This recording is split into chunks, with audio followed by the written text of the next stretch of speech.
नमस्कार, जय हिंद मित्रांनो. आज आपण सेंद्रिय खत कसे बनवायचे त्याबद्दल माहिती जाणून घेऊया. सेंद्रिय खत हे आपल्या फुलझाडांसाठी, फळझाडांसाठी आपण घरगुती जे पण झेंडूची झाडं, फुलं, कुठलीही फुलझाडं लावत असू ना, त्यांच्यासाठी सेंद्रिय खत हे फार आवश्यक आहे.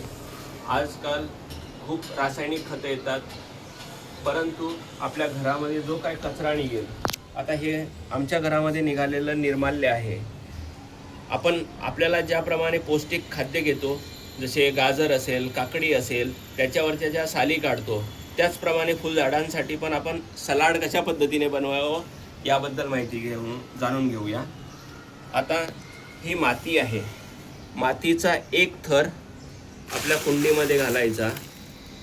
मी याच्यामध्ये प्लास्टिक टाकलं आहे जेणेकरून पाणी आतमध्ये जायला नको, म्हणून मातीचा एक थर घ्यायचा.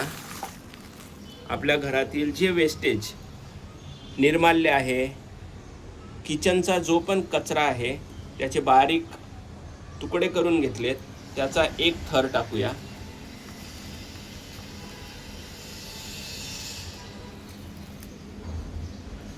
हवं तर त्याच्यावरती थोडंसं पाणी स्प्रे करून घ्यायचं.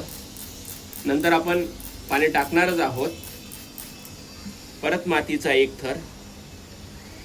असा एक एक थर का टाकत आहोत याबद्दल माहिती आहे तुम्हाला?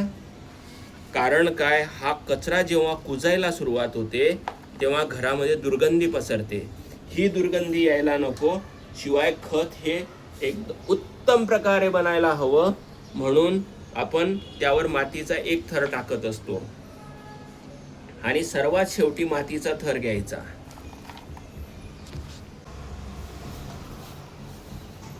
सर्वात शेवटचा थर आपण मातीचा थर घेत आहोत, जेणेकरून घरामध्ये कुठल्याही प्रकारची दुर्गंधी यायला नको. हा जो किचनचा कचरा आहे तो अजिबात दिसायला नको, म्हणजे याच्यामध्ये कुठल्याही प्रकारची दुर्गंधी आपल्या घरात पसरणार नाही, याची काळजी पण आपल्याला घ्यायची आहे. शेवटच्या थरावरती संपूर्ण माती टाकून घेतली. आता याच्यावरती पाणी स्प्रे करूया. याच्यामध्ये पाणी टाकताना पाण्याचे प्रमाण पहिल्या वेळेस खूप जास्त करावे, नंतर 3 दिवसानंतर पुन्हा 100 मिली याप्रमाणे पाणी टाकत राहावे, जेणेकरून खाली गेलेला कचऱ्यापर्यंत पाणी कमी प्रमाणात पोचेल आणि कुंडीमधून पाणी बाहेर पण येणार नाही, अशा प्रमाणे पाणी टाकायचे आहे. आता तुम्हाला थोडेसे आमच्या घरातील जी फुलझाडं आहेत त्याचं थोडंसं दाखवतो तुम्हाला. या सेंद्रिय खतांचा वापर केल्यामुळे उन्हाळ्यामध्ये सुद्धा झाडं कशी आहेत ते आपण बघू शकतात. या झाडांना आम्ही सेंद्रिय खताचा वापर केल्यामुळे आता उन्हाळा असून सुद्धा ही झाडं कशा पद्धतीने फुललेली आहेत. जे सेंद्रिय खत आपण बनवतो आहेत हे मी 10 दिवसाच्या अगोदर बनवलेलं आहे. हे कुजायला सुरुवात झाली आहे, आपण बघू शकतात. 21 दिवसानंतर ही प्रोसेस पूर्ण होणार आणि एक उत्तम खत असे तयार होईल.